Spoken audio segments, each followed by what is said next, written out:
예술과 의학의 품격 있는 콜라보레이션. 예술의 감동에서 찾는 건강 상식 프리미엄 의학 특강 예의 있는 사람들. 자, 오늘도 예의 있는 이야기 들려주실 임재현 원장님 모셨습니다. 안녕하세요. 네, 안녕하세요.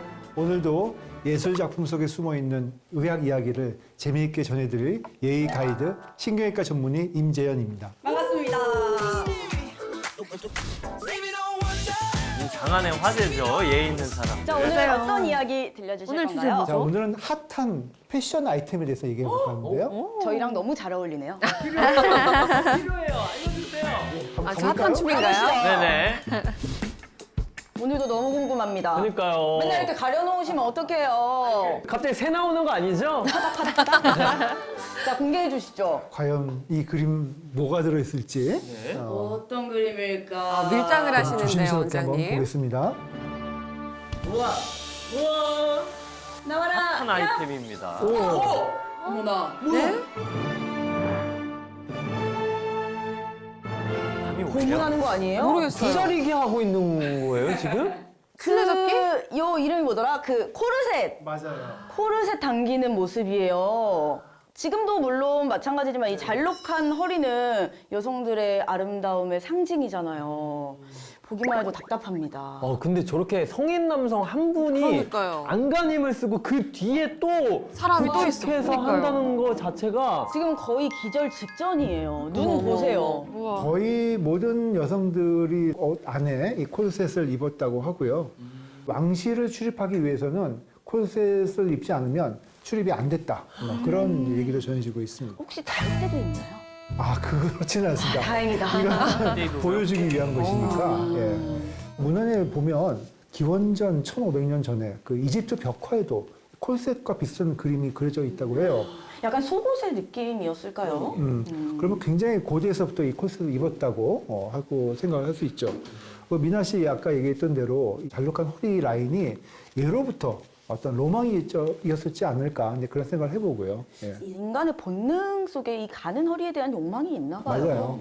근데 이제 원래 원조는 사실 남자들이 입었다고 해요. 남자들이 이걸 왜 입었을까요? 그 갑옷을 입잖아요. 갑옷 안에 있는 속옷.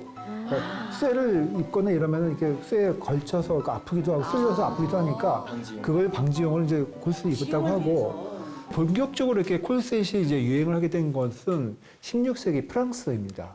카트리느라는 왕비가 있었는데 그 남편인 그 앙리 2세가 이제 죽었어요.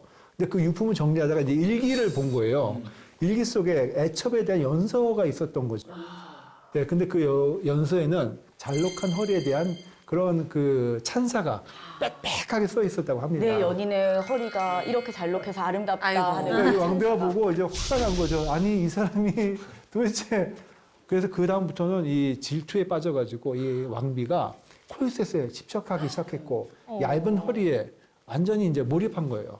그래서 매일매일 이런 콜셋을 입었을 뿐만 아니라 다른 사람에게도 입히기 시작을 한 거예요. 그 왕비가요? 예.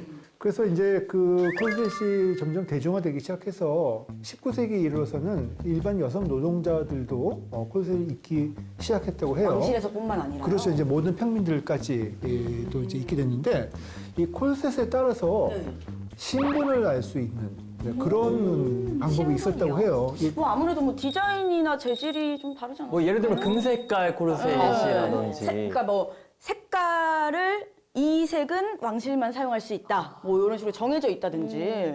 이 그림을 보면 힌트가 있는데요. 네. 이 여성분이 입은 콜셋은 뒤에서 누가 잡아당겨서 쪼여주고 있잖아요. 뒤에서 이 콜셋을 입혀줄 수 있는 뭐 하인이나 종이 있는 분들은 높은 사람. 그리고 이제 그렇게. 일반적인 사람들은 이제 자기가 입어야 되니까 앞에서 쪼이는 방법이. 그러면 일반적인 분들은 그냥 자기가 혼자 이렇게 꼬맬 수 있는 거예요? 그걸로 또 신분의 차이를 알 수 있었군요. 저도 이제 방송을 하다 보면 가끔가다 드레스를 입거나 뭐 좀 쪼이는 원피스 같은 걸 입을 경우가 있는데 잠깐만 입고 있어도 솔직히 숨 맞아요. 쉬기 힘들 정도로 소화가 결혼할 안 때 될 정도로 입어봤거든요. 굉장히 숨이 안 불편하거든요. 쉬어져요. 그런데 매일같이 착용을 했다고 하니까 사실은 건강 상태가 좀 염려가 됩니다. 실제로 기록 같은 게 좀 남아 있을까요? 그 기록을 보면 33cm, 즉 13인치를 기준으로. 오잉? 13인치. 허리 둘리 그 안에 13인치 장비가 너무 못 어떻게 가요? 들어가요? 13인치라면 우리 저기 하트 이렇게 보내잖아요. 네. 이 정도 된다고. 와, 아우, 전 못 가겠네요. 이 안에 어떻게 다 들어가요? 아니, 뼈만 이 해도 흉부를 넘지 않을까요? 심하게 압박을 하게 되면 일단 숨 쉬는 게 좀 힘들어져요. 이제 우리가 1회 호흡량 이렇게 해서 그냥 편하게 쉬는 양을 보통 한 500cc 정도로 얘기를 하거든요. 그러니까 자기 몸무게 보통 한 10분의 1 정도를 얘기를 하는데 배도 쫄고 흉곽도 쫄고 숨을 못 쉬게 짜보면은 들이마실 수가 없잖아요. 그러니까 보통 500cc 정도 숨을 쉬어야 되는데 100cc 정도 얇은 숨을 자주 쉬어야 되는 거죠. 그러니까 예, 그렇게 숨을 쉬어야지만 이게 우리가 산소를 공급할 수가 있게 되는데 문제는 그렇게 되면 산소는 잘 들어오는데 우리 몸에 있는 이산화탄소가 있거든요. 이 비율이 맞아야 돼요. 근데 이게 자꾸 빠져나가요. 빨리 숨을 쉴수록. 그럼 어떻게 되는 거예요? 산소와 이산화탄소 비율이 적절히 있어야 되는데 이산화탄소가 너무 없어지게 되면 우리 몸에 알칼리성이 돼가지고 기절을 하거나 정신을 잃거나 경련을 일으키거나 이런 심각한 문제를 일으킬 수가 있습니다. 그래서 우리가 그것을 과호흡 증후군이라고 하죠. 이걸 과호흡이라고. 네네네, 그렇죠. 네. 그래서 이 호흡하는데 일단 문제가 먼저 올 수가 있겠고, 아까 사이즈 보면 뭐 13인치라는 말도 안 되는 그런 사이즈를 얘기하는데, 그렇게 보면 몸에 있는 장기의 위치가 바뀌게 돼요. 그러니까요. 그럴 수 이게 있을 위치도 것 같아요. 바뀔 것 같아요. 너무 심각한 문제 아니에요? 사실 우리 창자가 있잖아요. 그래서 이제 소화를 해서 이제 변을 이제 보내고 이제 하는 그런 창자가 있는데, 거기서 이제 자꾸 이렇게 쪼여 들어오면은 창자가 위아래로 이렇게 옮겨가게 됩니다. 예, 탈장이 올 수 있는 거죠.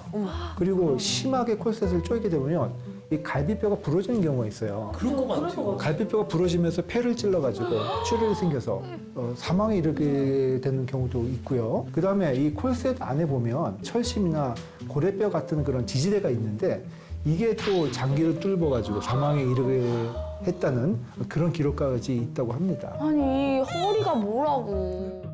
소탐대시 과유불급, 욕심이 또 커지면 화를 부른다의 딱 그 결정체 아니겠습니까? 맞아요. 아무리 생각해도 이 세상에서 코르셋은 사라져야 될 것 같습니다. 쓸모가 없어요. 근데 맞아요. 너무 그렇게 단호하게 말씀하시면 그 저는 좀 곤란한데요. 왜요? 저는 필요하거든요. 코르셋 파세요 혹시? 척추 의사한테는 꼭 필요한 아이템이 바로 이런 콜셋 척추 보조기입니다. 의료용으로 쓰는 그럼요. 의료용으로. 그럼 또 있어야 되는 것 같은데? 그럼 필요하네. 그래서 제가 오늘 우리 의료 현장에서 가장 많이 쓰이는 두 가지 척추 보조기, 척추 브레이스가 있는데 그 두 가지를 가지고 왔어요. 보여주세요. 예, 한번 보여드릴게요. 자, 여기 있습니다. 우리 백 브레이스라고 하는 보조기인데 먼저 착용을 한번 해볼까요? 네네네. 디스크 수술을 하거나 저 했을 때 오른쪽 작은 거 본거 척추를 좀 지탱해주면서 디스크 쪽에 좀 안정을 꾀합니다. 그 수술한 부위가 빨리 아물게. 어때 허리가 좀 이렇게 받쳐진 느낌 좀 드세요? 오 좋아요. 이렇게 하고 앉아 있어도 되는 거예요? 네네네. 되게 뭔가 편해 보이기도 하는데요? 근데 앉을 때는 조금 불편할 수는 있어요. 괜찮으세요? 너무 좋은데? 코르셋 필요하네. 아니. 아 코르셋 이게 좋은 단단하게 건데. 지지를 이렇게 해주니까. 하다가 이제 큰일 난다. 그래 너무 의지하시면 안 되고요. 근데 진짜 허리 이렇게 꼿꼿하게 세우고 있느라 너무 계속 의지하면 안 힘들었거든요. 돼요? 근데 얘가 내 허리를 세워주니까 이렇게 행복할 수가 없네. 척추에는 사실 근육의 힘이 굉장히 중요하거든요. 이제 근육량이 이제 어느 정도 되고 근육에 힘이 있어야 우리 몸을 지탱해 주는데 콜셋을 차고 있는 동안, 즉 보조기를 차고 있는 동안은 근육이 일을 안 해요. 아 오히려 코르셋에 의지하는 거. 그렇죠. 그러면 그 동안에는 더 근육이 빠지겠다. 점점 말라버리는 거죠. 그건 또 안 나중에 되잖아요. 콜셋을 벗으면 힘이 들어가서 잘 못 움직일 정도로 그래서 깁스 오래 맞아, 하고 깁스 계시다가 오래 하면 풀으면 다리가 가늘어지는 분 적 있죠. 네. 예. 한 일주일 정도면 근육을 쓰지 않아도 한 근육량의 반 정도 줄어버려요. 그러면 그렇게 가늘어지면 다이어트에 효과 있는 거 아니에요? 근데 전혀 그런 건 아닙니다. 전혀 아닌가요? 그건 사실 지방량이 줄어야 되는데 이거는 근육량이 줄어드는 거죠. 아이고. 예, 그러니까 자, 우리 지금까지 여성들의 패션 아이템을 알아봤는데 지금부터는 남자들의 패션 아이템에 대해서 좀 알아볼까 해요. 뭘까요? 궁금하다. 그림을 보겠습니다. 맞추겠습니다. 뭐지? 전부 남자들이에요. 정답! 벌써? 네! 너무 빠른데? 목걸이!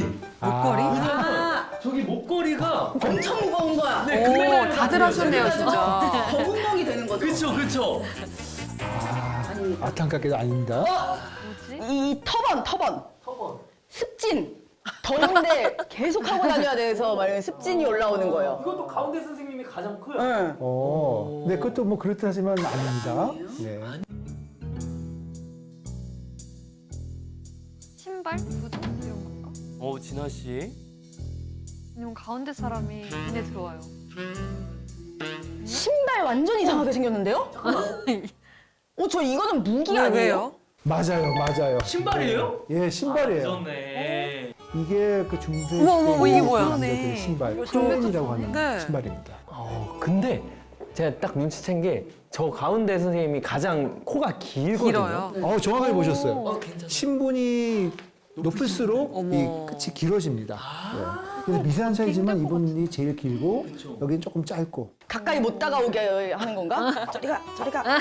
그래서 이 사실 디자인은 왜 중세시대 고딕 디자인 있잖아요. 이걸 성이나 교회를 보면 이 천장이 뾰족하게 이제 올라와 있는데 이제 그런 디자인에서 이제 착안이 됐다고 이제 얘기를 하고 있고요. 이 코 길이만 30cm가 네? 넘는 콜렌이 있었다고 해요. 30cm면 300mm인 거잖아요. 네네. 길이만. 네, 코 길이만 하시면 거의 아니 그러면은 어떻게 두 개를 걸어다니죠? 신고 맞아요. 제가 잠깐 한 260 신거든요. 근데 270을 받은 적이 있어요. 근데 이게 계속 벗겨지고 또 아프고 허리까지 좀 아프더라고요. 안정감이 없으니까. 커도 불편한데 신발을 2개짜리를 신고 다닌다. 그 여성분들 하이힐 신잖아요.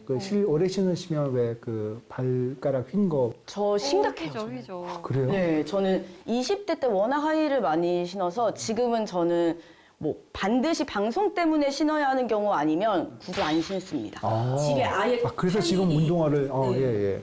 아예 하이힐이 없어요, 저는. 밴드도 막 붙이시잖아요. 네, 여기 뒤에 까져서. 뒤꿈치에 붙이고 저는 그 새끼 발가락은 아예 안쪽으로 들어갔고요. 어머. 신으시구나. 엄지 발가락도 그 뭐라 그러죠? 그 뼈? 엄지 무지외반증 뼈도 네, 꽤 많이 튀어나오는 무지라고 경우 하죠. 있잖아요. 그래서 오래 서 있으면 발이 진짜 많이 아파요. 코너로 진행할수록 민찬 씨가 저는 허리도 안 경우가 너무 좋으시고. 많아가지고 이름 김병원으로 바꿔야겠어요. 갑자기 더워지는데. 근데 많이 그럴 거예요, 여자. 예, 여성들 많죠. 그래서 이 중세 이 부유층들의 엄지 발가락 뼈를 보면 엄지 발가락이 이렇게 안으로 휘어지는 그 무지외반증이라고 하죠.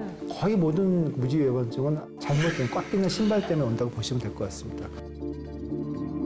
발가락에만 이상이 생겨서 발만 아프지 않을까 하고 생각을 할 수가 있겠지만 실제는 그렇잖아요. 발에 변형이 생기게 되면 그 위로 차곡차곡 다 문제가 올 수 있습니다. 제가 다 무너지는 거죠. 발목의 문제, 무릎의 문제, 골반. 왜냐하면 이게 이제 11자로 걷는 게 아니라 약간 8자로 걷게 되면 무릎 관절이나 고관절, 특히 엉덩이 관절에 무리가 올 수 있거든요.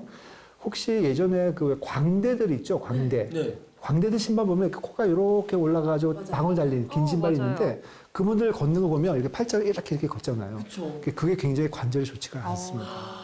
근데 문득 떠오르는 문화가 하나 있는데 그 중국의 전족이라는 문화 있잖아요. 작게 만드는 거잖아요. 네, 그 정말 채 뭐 10살도 되지 않은 어린 아이들에게 아주 작은 신발을 신겨서 미의 기준을 거기에 맞추는 사실 작은 발이 예쁘다고 하는 것도 있었고요.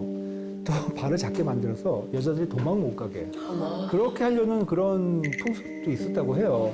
근데 실제로 그럼 작은 발을 신으면 발이 안 자라고 예쁘게 그렇게 애기 발처럼 있느냐? 그게 아니고 발은 커지는데 뒤틀리고 구겨져가지고 정말 흉할 정도로 완전 기형이 돼버리는 거죠. 그래서 정말 못자라게 천으로 막 맞아요. 위험했다고 예. 하더라고요. 그래서 정말 이거는 사라져야 될 풍습이고 정말 그 당시에 그 여성들은 정말 고통 속에서 살지 않았을까 하는 생각을 해봅니다. 그야말로 아까 재필 씨가 얘기했듯이 오늘의 이야기는 과유불급 그 자체입니다. 이게 사실 다 보면은 타인의 기준에 맞추려고 타인에게 잘 보이기 위해서 이런 문화들이 생긴 거잖아요. 우리 조선시대 가채도 그렇고 코르셋도 그렇고 그렇게 타인의 기준을 두기보다는 내 자신 그냥 나만 행복하면 돼. 맞아요. 내가 이쁘네?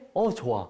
이렇게 내 자신을 사랑하는 게 가장 중요할 것 같습니다. 이럴 때는 조금은 나르시즘이 필요하지 않나 싶어요. 그쵸. 네. 적당한 그런 의미에서 정도네. 넥타이 멋지십니다. 감사합니다. 오늘 좋은 말씀 너무 감사드립니다.